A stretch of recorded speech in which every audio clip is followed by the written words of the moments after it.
Howdy, folks. Craig Lavati here with the Houston Museum of Natural Science. This is, of course, the HMNS Beyond Bones podcast, now available on YouTube, where you're probably watching us on right now, and all of your favorite podcasting apps, including Google Podcasts, which I just downloaded not too long ago. And I was listening to me and Kat and Johnny's voice to go to sleep the other night. It was very strange. You guys, I put myself to sleep somehow. Today's episode, we are talking to two of our new friends from the Houston Public Library System, Angela Kent and Edgar Fuentes. Now, Edgar is the division manager of neighborhood libraries.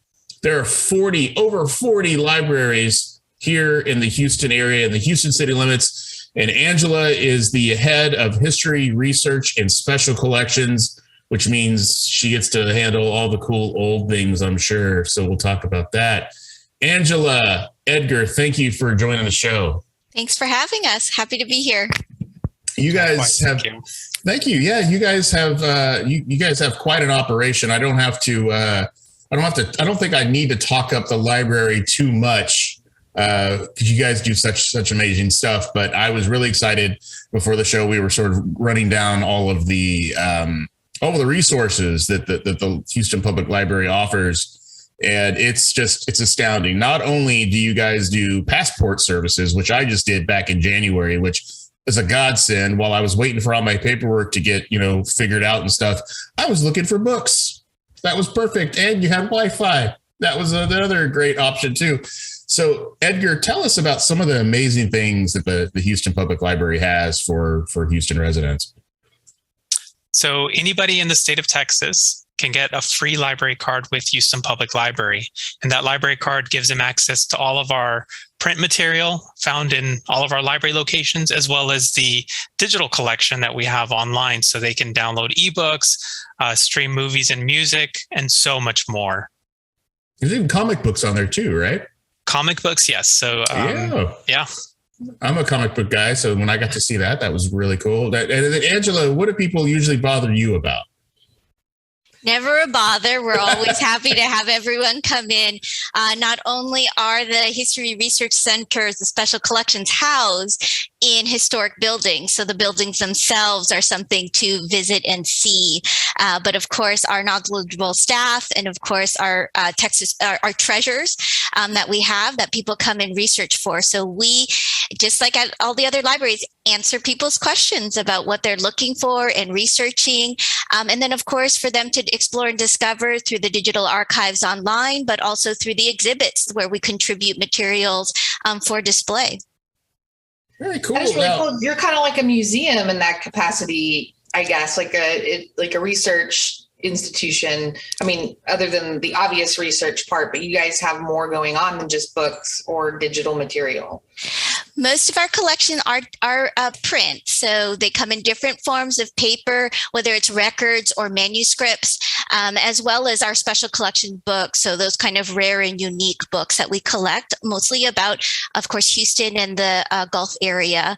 But yes, we do have a few artifacts, but a lot of also what we do have are constantly being scanned online so that we can make digital copies of those available for free to everyone on the digital archives. But of course, we also have other material like AV materials. Our oral histories is one of our major collections.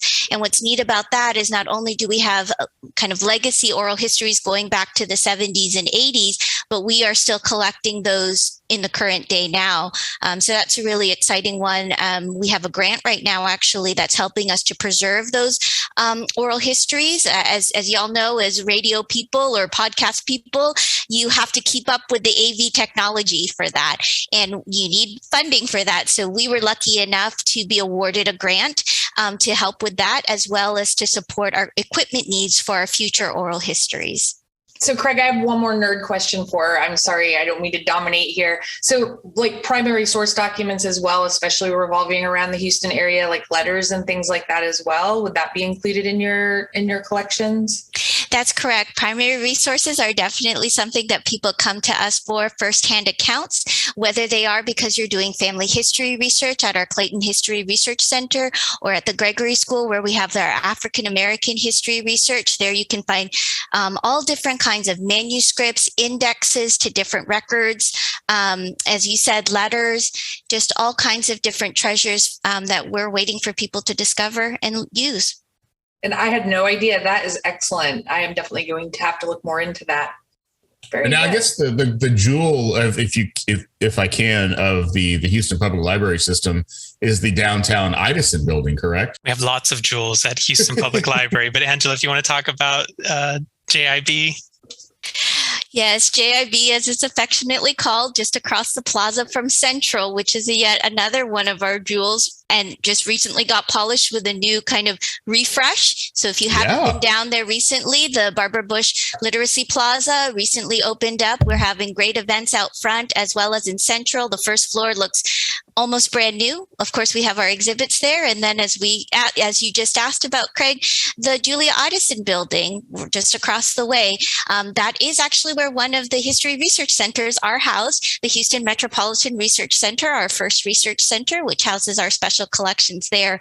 But as I mentioned, all three of the collections have historic buildings. The Julia Idison building, of course, being that historic and prominent as as our first library. You can see a lot of the other public service spaces. There's a reading room there that we're welcoming people back to use. And of course, we have an exhibit space right now, actually. That exhibit space, even though there's usually traveling exhibits, right now it's actually featuring collections from the Houston Metropolitan Research Center.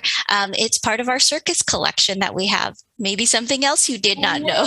No, I did not know that. That's awesome. I'm a fan of vintage circus materials. I'm always looking for old Barnum and Bailey playbills, anything that I can for that kind of stuff. It's one of those passions that I'm really worried it's going to cost me a lot of money one day.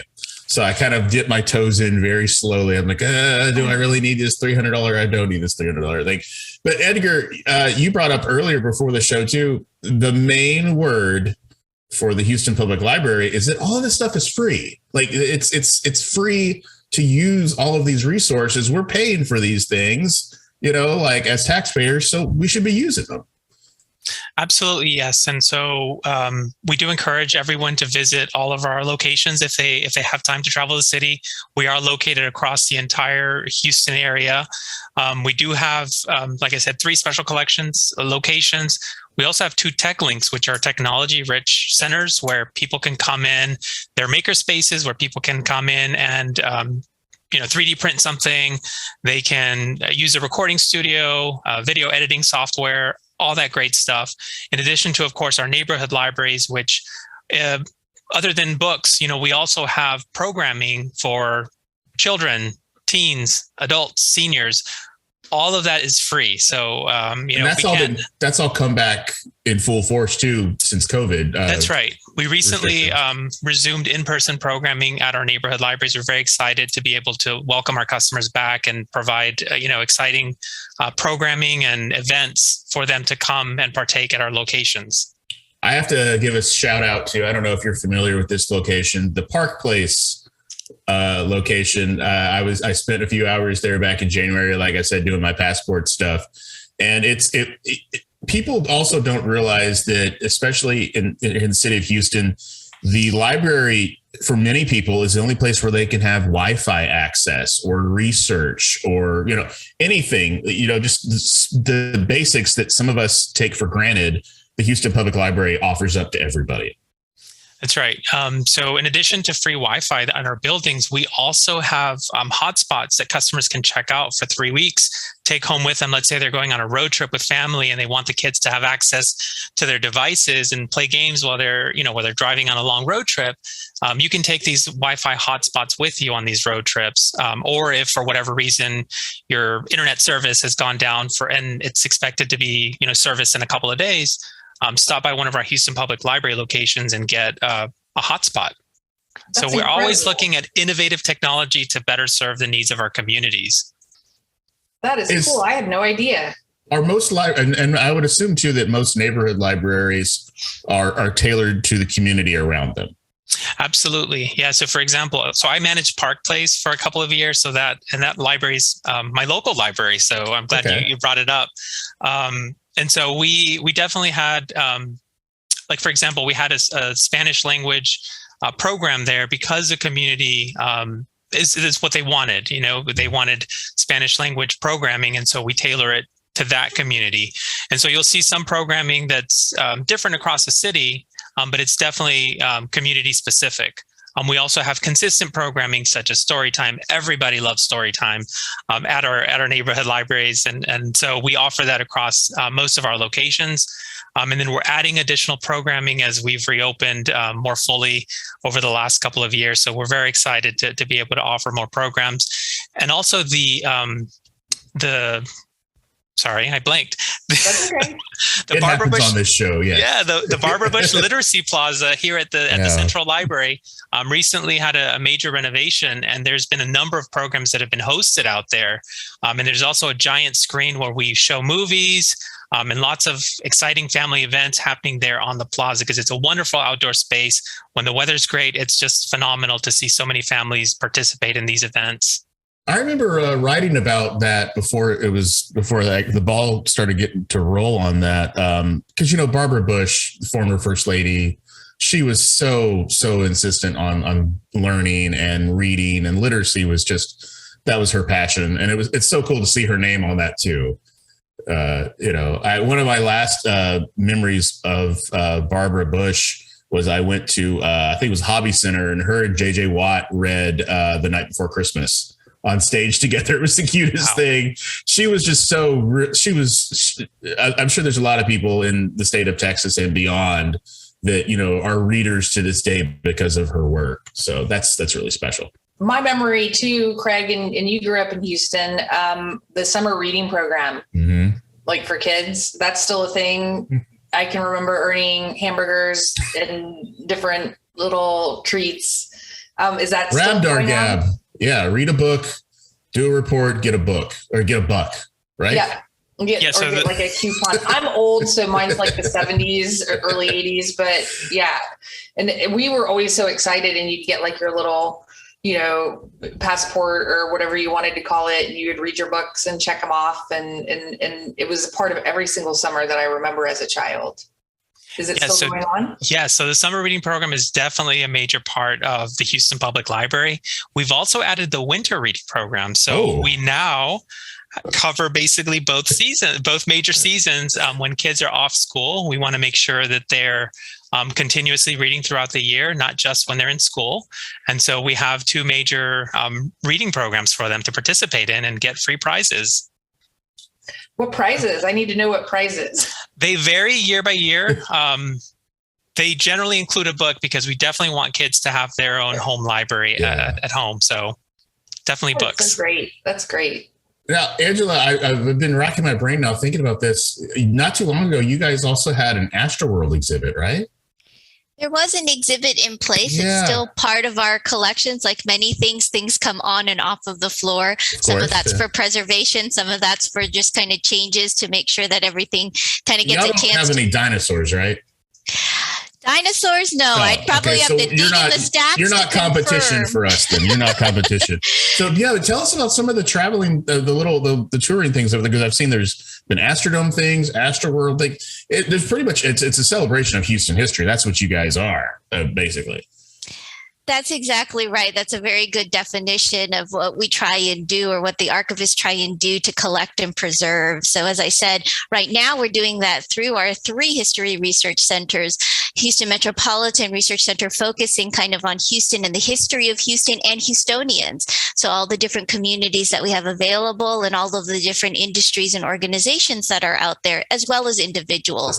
A lot of that, an example of that are some of our major collections, which include an archive. We have many blueprints and other materials from the architecture in offices in and around this area, very helpful to this day to a number of different types of researchers. Another major collection we have is our Hispanic collection, which also spans kind of manuscripts and different newsletters from different community organizations, and of course our oral histories. At the Gregory School, we've been very fortunate to have a library and archive focused on the African American Houston experience here. And again, just as diverse in format as the Houston Metropolitan Research Center is, Gregory boasts photographs, manuscripts, special collections, as well as oral histories, which not only are they constantly donated to us from the community, but we're also growing and preserving and maintaining, as well as making them available online. And of course, I cannot miss saying something about our third special collections, which is the Clayton Family History Research Center, one of our most prominent in the nation family history research centers. We are happy to be welcoming back many of our group tours that come in, make a pilgrimage out to Houston to do their family history because of our rich collection that we have on site, but also now online as we continue to digitize that book collection there. So just a plethora of information to dig into and discover, and librarians and archivists who are excited to go on that research journey with you. Now, how do you donate to the Houston Public Library?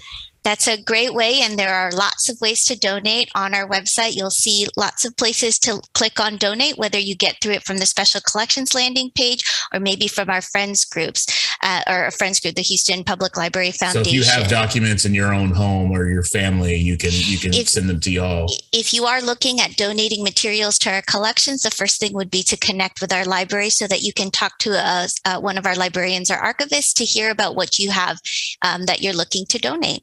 The blueprints sound amazing too, like things you wouldn't even imagine. I'm sure that you could have blueprints for. I mean, the dome and some of our big, iconic buildings, if I can use that word, our big iconic buildings downtown, it'd be great to see that, or even just to see how much the city's changed. Yes, we definitely have not only kind of different prints and manuscripts of that, but also photographs. And lots of our photographs have been featured in either media of different kind, exhibits to kind of show the growth of the Houston area. Yeah, when I was at the Chronicle, I was always pilfering from you guys, always making sure that I was getting something in there and you can't beat y'all's collection too. And it's so cool. And I know Kat will even agree with me here. It's a resource out there that we can just reach out and touch. It's out there. It's all you have to do is just, what's the old thing? Now we're showing our age now. Let your fingers do the walking, I guess. The old, what is it? Yellow Pages, I think. Yeah. Which we don't have a phone directory, but we do have a city directory collection, which is actually one of the very popular ones. I bet city that is directories, cool. yeah.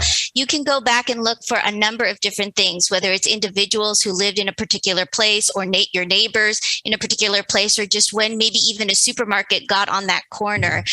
Very popular among not just family historians, but also land planners and other types of research that is still relevant and important to the work of growing and building Houston today. I remember seeing a phone book from Houston. I believe it was in the 30s, and it was very small, because not everybody had a phone. And a lot of people had phones, but it was very small. And then the numbers were smaller too. It was, I think, letters and the numbers. What was the letter? I forgot what it was. And I knew what it was in the Pearland area from growing up out there, but it was like you would have two letters and then a number, dash, and then the last four. Mm-hmm. I love looking at old phone books and things like that too, because you could definitely see, just the evolution of a city.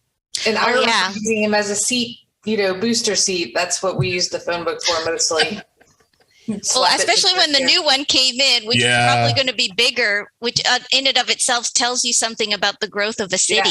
Yeah, I grew up going to the Pearland Library, and that was, some kids like to go to toy stores, some kids like to go, to the park or an arcade, but my parents, they knew I was more than happy just drop me off at the library And I remember the Pearland Library had back then the library cards. It was just a piece of paper, like a hard cardstock with like a little metal with my card number on it. And it would always warp and it would get wet and I'd have to get a new one. And it was before everybody moved over to the plastic one. But the library to me was just such a, it was like putting my brain into like this bigger database of things too. And I can even think now, last night when I was getting ready for the show, I was thinking about the times I've had at libraries and how much fun they've been. So, and I'm so glad that the Houston Public Library is obviously, you're evolving too at the times, as Edgar's been saying, with the maker spaces.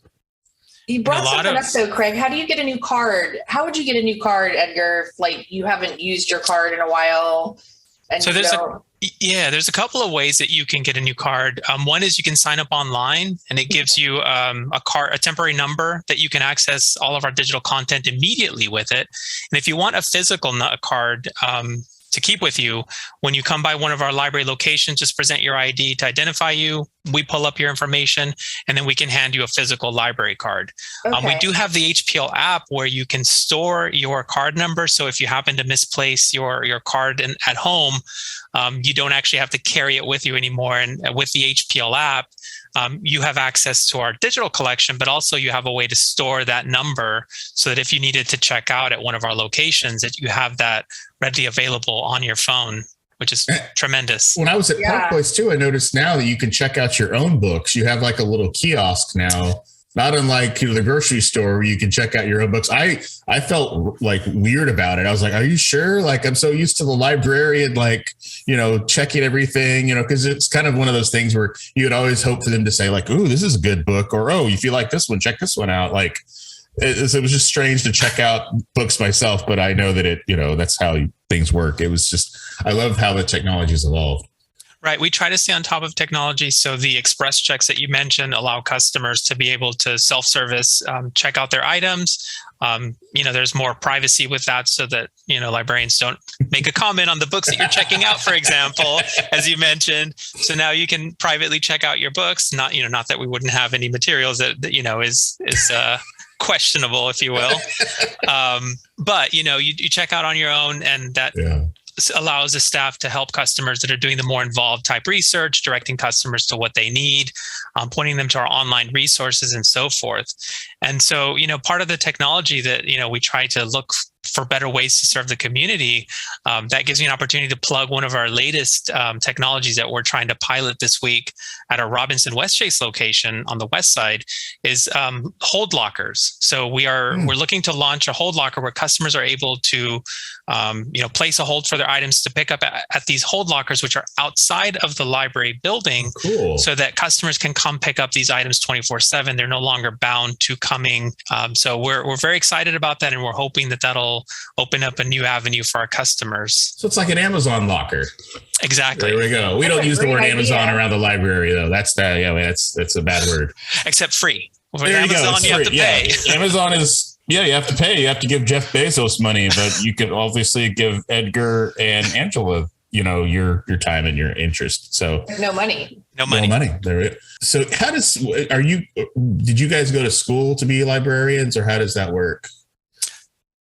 Yes, so I have a master's in library science from Texas Women's University. Okay. What does that entail? Like, what does that degree entail? I've always been interested in that. So a lot of it is research, programming, material selection, everything that we do on a daily basis in the library, whether it's behind the scenes or out on the floor helping customers. We went to school for it and got our degree for it. Yeah, that's the thing too, and I'm sure Angela will attest to this as well. You guys love answering questions.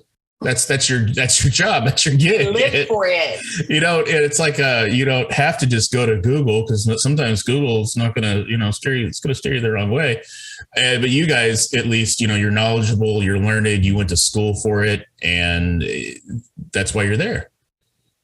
Yeah, like any degree program, you can certainly specialize. I specialized in reference services because I did like answering questions and researching people's questions.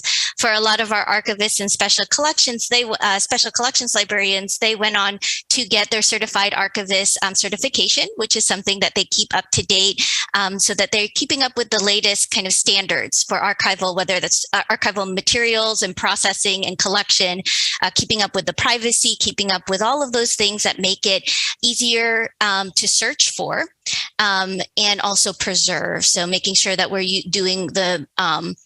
keeping up with the most up-to-date preservation standards so that those treasured materials are there for generations to come. For like a lawyer, a teacher, you have like a continuing education thing, so you stay on top of exactly what's next and what's going on. Is that sort of? Certainly for the archivists, yes. Yeah. There are certifications and continuous training that they can do. So whether it is conservation and preservation, or whether it's learning about records management, because we do have lots of records that people need to kind of file through and understand, or whether it's learning the main issues currently of interest to the family history research community, or, if you're doing African American history and understanding the issues, both the past, present, and future. We have lots of programming that centers around those types of discussions across the system, but certainly at our Gregory School Library and Archives as well. And then, of course, understanding how to kind of display and present and understand the information that people are looking for. Preserving, those stories too. It's so special. You guys have a great job. And also too, there's so many, new people that are moving to Houston every single hour, it feels like. And, if you're curious about the city of Houston and the history, just go to the libraries here and do some research, and you will see that we have a very rich and very interesting history. And it goes beyond just, food and sports, guys. It's everything. We've got a cool little place here. And luckily we have the Houston Public Library and folks like Angela and Edgar to walk you all through it. Now, I know, the museum, we survived COVID, but how did the Houston Public Library survive COVID? That's an excellent question. So during COVID, operations had to cease until we were able to start reopening our locations safely. We wanted to make sure that staff and customers were coming to a safe space. So what we had to do initially was we opened up in phases. The first phase was what we called HPL to go, which was essentially a curbside model for customers to pick up their holds. Our staff would come out to people's cars, put items in their trunks or on their back seat, and then off they went.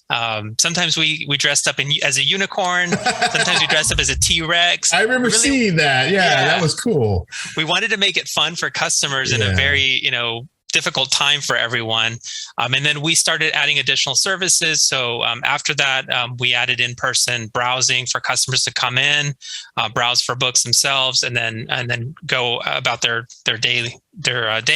And then we also had computer access by appointment. So customers would come in for a fixed number of time, use the computers, and again, they would off they go.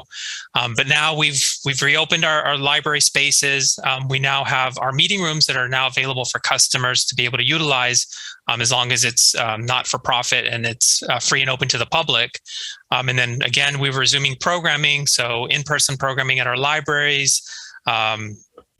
We're essentially back to normal now that the conditions are more favorable for us to be able to do these things again. Did you notice that you had an uptick, I guess, in, I don't want to call it business, it's a library, but did you have an uptick, I guess, in interest during COVID? Were more people turning to you guys and going, wait a minute, there's a library there that I could access online? So I think now that we've opened more fully, we've had an uptick in people coming into our buildings. Cool. So it's actually, with during COVID, we had a lot more resources that were available online for customers to do from home. I think because a lot of us were just stuck at home for a good number of time. And so we added a lot more resources and funding towards our ebooks and databases so that customers could access them wherever they were. But then we started reopening our libraries. And so we're seeing a lot more customers coming into our buildings again, which we're very thrilled about. That's so cool. I'm so glad to hear that you guys are back up and running and busier than ever. And I need to remember as a grown man that it's okay. I can go to the library for a few hours, just like I did when I was a kid. I can still do that. And I can still, hours, guys, hours. Like it was like my job. I'd spend 8 hours a day at the library. And so libraries are a special thing to me. They are. So, guys, thank you so much for jumping on with us. Angela and Edgar from the Houston Public Library System. And go to the library, guys. That's the nerdiest thing I think I've ever said on this show, but go to the library. Get yourself into the library. It's a lot of fun. There's a lot of free resources out there, of course. It's all free. It's all enjoyable, and it's just there waiting for you. There's over 40 locations in the Houston area. So, guys, get a library card and get out there.